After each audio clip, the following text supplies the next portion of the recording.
coffee. Today we have a nice Jura E6 came for repair.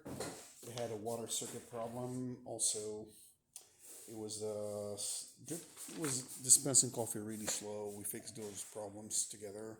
Also, we deep clean and descale, and it's ready to go. Let's pull a shot.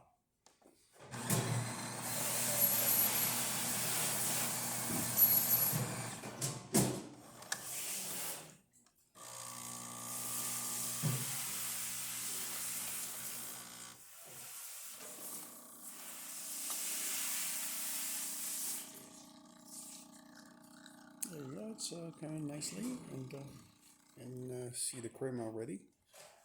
And we have a nice espresso right here.